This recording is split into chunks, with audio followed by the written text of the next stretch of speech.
Hola, ¿qué tal? Muy buenos días. Vamos a dar continuidad con el tema de presidencialismo, indigenismo y también con las nuevas decisiones de seguridad social. Vamos a ver, continuar con la lección 24, terceros grados, y vamos a ver la política revolucionaria y nacionalista. Recordemos que estamos analizando todo el periodo revolucionario desde los caudillos, terminamos el caudillismo para pasar al periodo del presidencialismo. Este periodo, pues básicamente es para analizar qué significa primeramente el presidencialismo. Yo les voy a dar un concepto muy básico, pero me gustaría que lo investigáramos con mayor continuidad, con mayor investigación. Digo, tenemos tiempo, chicos, no hay manera de buscar en otras partes, ¿no? Yo voy a darles un concepto muy básico para que de ahí partamos. Es el régimen político propio de los estados republicanos en el cual el presidente es el jefe del gobierno. Se caracteriza porque el presidente es elegido por voto universal o sufragio universal y no por un parlamento. Es decir, es un presidente democráticamente electo, pero en él se concentra el poder, la dirigencia, la administración del poder ejecutivo. Recordemos que la división de poderes según la teoría del Estado se dan tres vertientes: poder ejecutivo, legislativo y judicial. En nuestro sistema republicano que tenemos nosotros en el país es como se da la división de poderes. Eso lo vimos en el pasado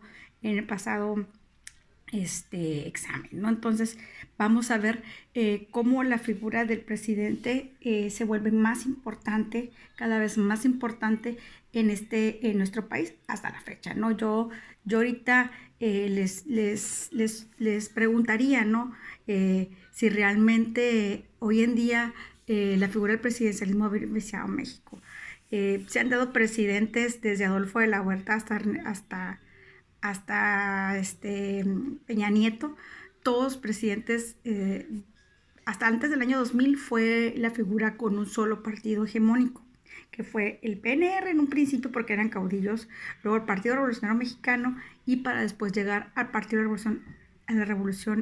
el Partido Revolucionario Institucional, que es el PRI, que duraron aproximadamente, este periodo fue por 70 años de presidencialismo emanado de estas figuras. Primero los caudillos, luego los presidentes, a partir del periodo de Lázaro Cárdenas del Río, cuando se tiene el presidencialismo. Pero partamos que principalmente Lázaro Cárdenas fue una de las principales características, la toma de decisiones sobre el tema político mexicano, ¿no? Debido al gran poder que acumulaba la figura del presidente. Es decir, decían, había presidentes, en este caso vamos a analizar que había presidentes que hasta el año 2000 que decían, bueno, el presidente propone y el Congreso dispone, aludiendo a la figura de la separación de poderes. Sin embargo, hoy en día, a partir de Cárdenas, sobre todo se hace el vigente lo que es el poder que ostentaba la figura presidencial. Es decir, ahí se concentraba el poder político del país. Todavía se sigue haciendo, no nos queda más que ver diariamente las mañaneras para darnos cuenta que sigue la figura del presidencialismo como el titular, es el titular del poder ejecutivo, ¿no? Y ahí la concentración de poder. Por eso existen dos poderes: el legislativo, que está representado por la Cámara de Senadores y Diputados, y el poder judicial, ostentado por las figuras de la Suprema Corte de Justicia, tribunales de distrito, de circuito y jueces y magistrados, donde se imparte la justicia. Esos son nuestros equilibrios, ojo. No hay que, ninguna de las tres figuras debe sobreponerse sobre la otra. Por eso debe haber un equilibrio y división de poderes. Eso lo decimos a nuestros diputados para que entiendan bien que la división de poderes nunca debe de transgredir el orden del otro, ¿no? Entonces, sí tener bien clara la competencia de cada uno, hasta dónde llega, para no transgredirla. Sin embargo, en el presidencialismo se da muy común que el presidente sea el omnipotente, el poderoso, y sí concentra el poder político de un país. Sin embargo, ¿qué tan conveniente es que esta figura tenga tanto poder sobre otros poderes? Se ha dado, no lo voy a decir que sí, se han dado situaciones en las cuales los ponen en tela de duda. Sin embargo, la legalidad pues muchas veces sobrepone, otras veces influye la mano del presidente de la República en la toma de decisiones, para no polemizar.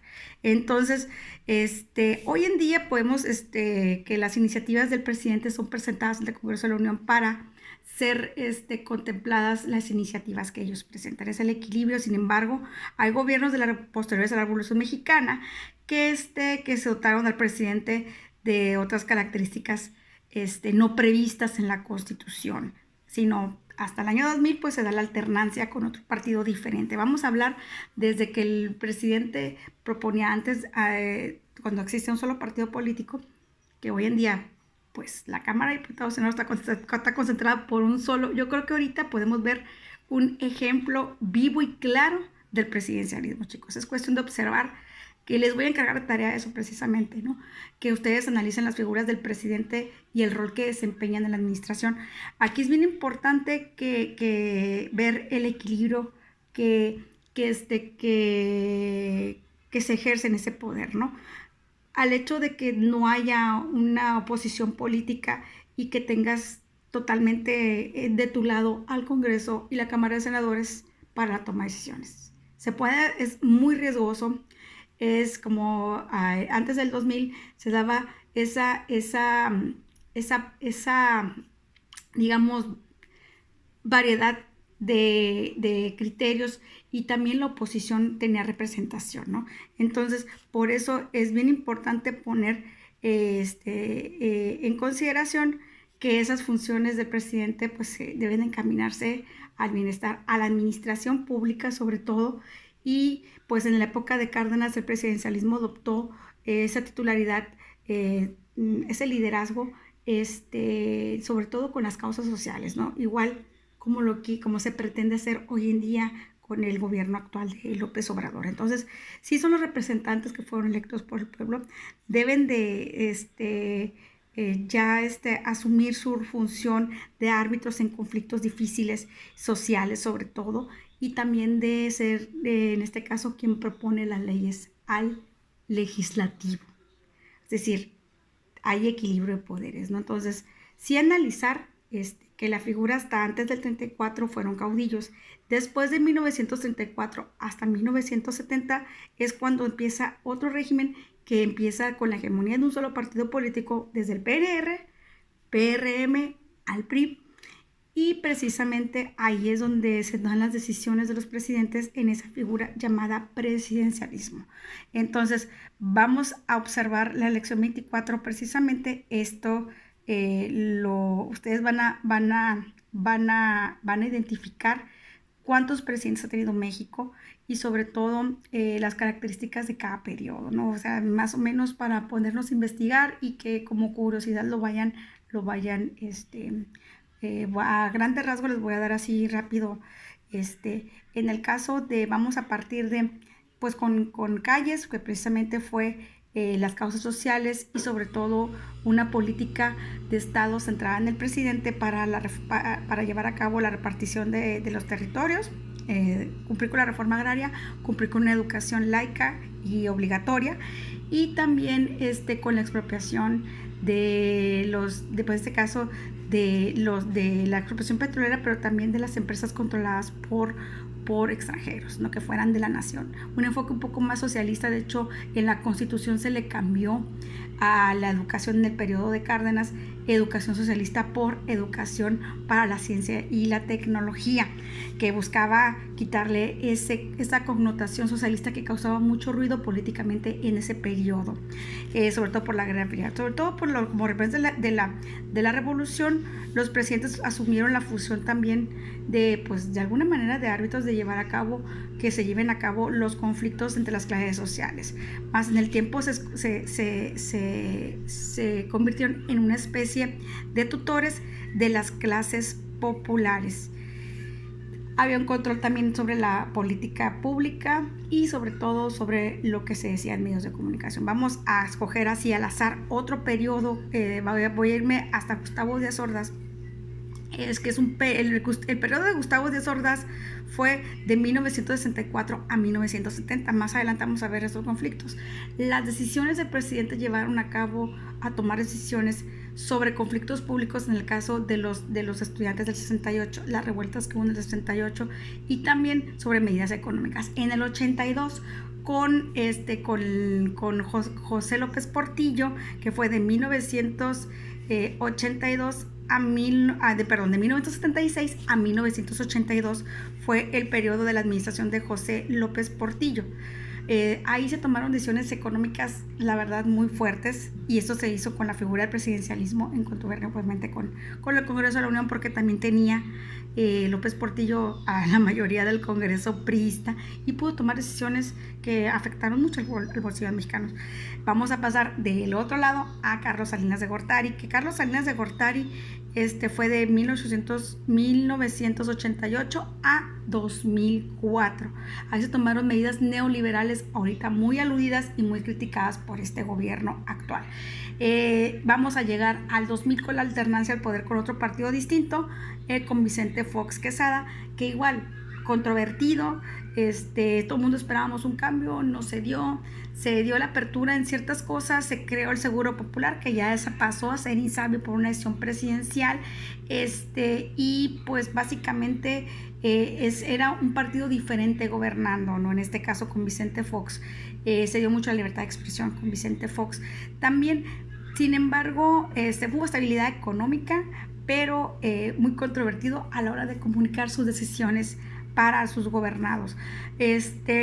Llegamos a la época de Felipe Calderón, pues muy controvertido en cuanto la política económica se manejó bien, sin embargo, la cuestión de la guerra contra el narco marcó este gobierno y fue una decisión muy controvertida del presidente, avalada obviamente muy controvertida, porque sí, todavía hasta la fecha sigue siendo materia de discusión entre el gobierno actual, llegando hoy en día a López Obrador con una política, pues a mi punto de vista me parece que trata de retomar algunas cuestiones de presidencialismo puro de Cárdenas, más enfocado a lo social que a lo económico, cosa que debe haber un equilibrio ahí, y no está dejando mucho la autonomía entre poderes. Eso es lo que más riesgo pudiera tener. La política económica, pues bueno, ya lo vamos a empezar a vivir todos, nos vamos a dar cuenta, pero va a ser base de las decisiones del presidente, estas decisiones económicas para el rescate, y también, por ejemplo, las decisiones que se tomen desde el punto de vista de los programas de salud, de la educación, es parte de esta figura del presidente. Entonces, los presidentes en México es sexenal el periodo, afortunadamente, y según la Constitución, pues no deben de reelegirse los presidentes. Yo creo que no es sana la reelección, yo creo que en la revolución murió mucha gente para esto, y yo les voy a dejar una actividad. Primeramente vamos a investigar otro concepto diferente al que yo les di de presidencialismo, otro. Vamos a escoger un periodo presidencial que ustedes quieran. La tabla viene en la tabla 4.1 en el libro de texto. Van a escogerme un periodo presidencial y me van a dar su opinión. Cuando digo su opinión, chicos, es que ustedes me digan 3 cosas. ¿Qué les pareció desde el punto de vista económico, político y social? 3 cosas, nada más, en cuanto a este tema del presidencialismo. Entonces, pasamos a otro tema. Esto lo vamos a encontrar en la página 184, pero vamos a investigar más en nuestro libro, en el libro de texto, y sobre todo, hay tiempo de investigar otras fuentes. Investiguen. Como parte del presidencialismo también se dio un nuevo cambio después de estos gobiernos postrevolucionarios, sobre todo en el tema del indigenismo. El indigenismo trajo como consecuencia, no es más que nada, es tratar de enfocar los derechos fundamentales para incluirlos en la Constitución. Es buscar es dar apego a la diversidad étnica, la diversidad de lengua, la diversidad de culturas que existen en nuestro país, que es un gran mosaico de culturas en el mismo. Vamos a encontrar distintos Méxicos y nos podemos dar cuenta que desde que fue, bueno, más que nada desde la misma colonia, cómo se trató de hacer un lado esas culturas prehispánicas en México. Entonces, precisamente después de la Revolución fue una de las causas para tratar de homogenizar e integrar la nación. Se buscaba tener sentido de pertenecer sobre una nación mexicana. Se volvieron a poner al centro de tema, pues sobre todo el tema de incluir la presencia indígena en todos los aspectos, del aspecto político, sobre todo en el cultural y en el económico. Se trató de alfabetizar a los grupos nativos, más que nada a los grupos indígenas, tratar de hacer una política para que la brecha de desigualdad no estuviera tan amplia con ellos, ¿no? Vamos a ver cómo se implementaron en los años 30, sobre todo, con el objeto de que los indígenas dejaran de ser diferente, cosa que no se ha logrado lamentablemente. Se integraran pues al progreso de la nación, no dejarlos atrás. Digo, esta brecha no se ha podido lograr, pero se instituyeron bastantes cosas bastante importantes, sobre todo tratar de ayudarlos a que tuvieran una mejor condición económica y una cultural. En 1922 se crea el Departamento de Cultura y Educación Indígena dentro de la misma SEP. Precisamente la recién formada Secretaría de Educación ahí trataba de castellanizar a los grupos, curiosamente no buscaba castellanizarlos, es decir, que aprendieran el idioma castellano como su lengua oficial, y pues de alguna manera sus lenguas madres o de origen pues quedaban un poquito desfasadas. Entonces sí, la estrategia pues no fue así como, fue una buena intención, pero sin embargo la estrategia no fue la adecuada, con la finalidad de dar respuesta a sus problemas. A finales de los años 70 se estuvo con estos problemas y precisamente los gobiernos por-revolucionarios sostuvieron un indigenismo institucional como una asignatura pendiente.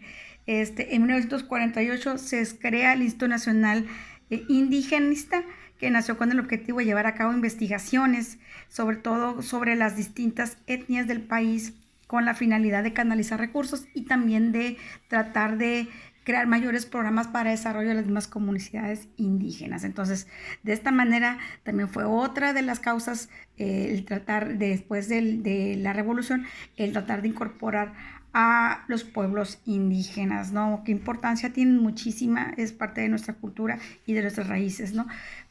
Posteriormente también vamos a ver lo que son, dentro de este periodo del presidencialismo, lo que son los proyectos educativos.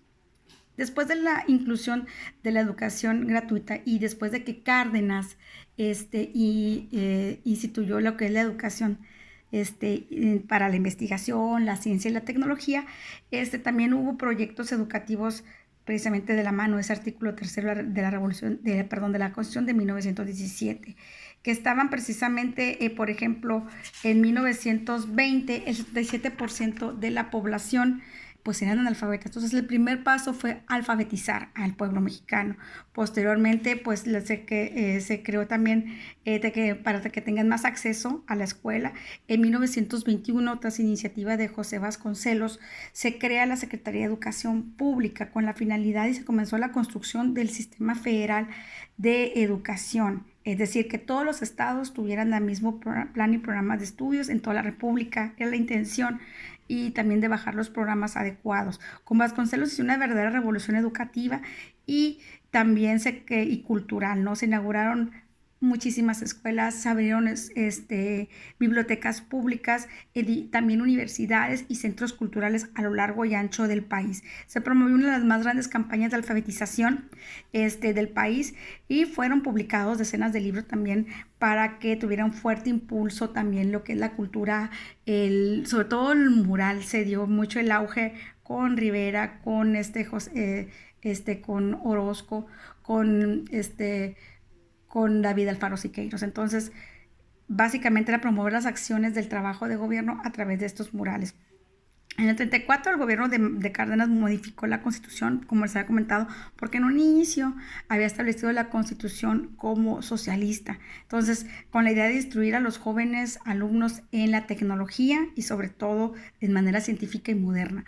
Pero pues había que cambiarle el nombre para que no tuviera el rechazo político de esas fechas. Acuérdense que estaba muy fuerte la Guerra Fría y precisamente ahí es donde preparar a los futuros a la población, las clases populares, a los campesinos, a los indígenas, para que tuvieran, ya se veía la educación como ese instrumento para mejorar la calidad de vida, ¿no? Entonces, básicamente, Cárdenas constituyó una estructura educativa, y también le dio la laicidad y la obligatoriedad, ¿no? O sea, en 1945 se cambió el concepto de educación socialista por la educación científica, y de esta manera se inicia lo que hoy conocemos como sistema educativo. Entonces, chicos, pues a grandes rasgos, esto es lo que vamos a ver el día de hoy.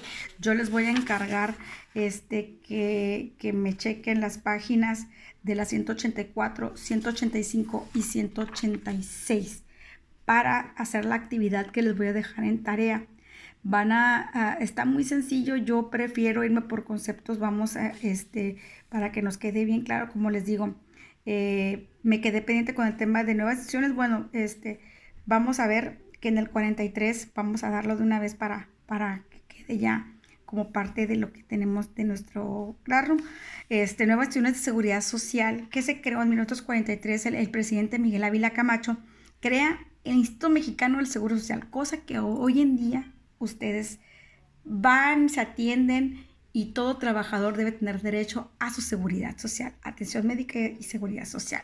Entonces, de esta manera, después de la revolución se crean instituciones muy importantes como el IMSS, como el ISSSTE, como también más adelante se crea el Instituto de la Vivienda para los Trabajadores, el Infonavit, y esto se va con la finalidad de dotar de mejores herramientas a la clase social, sobre todo la clase trabajadora. Recuerden que durante el periodo de Cárdenas se fortaleció mucho lo que son las asociaciones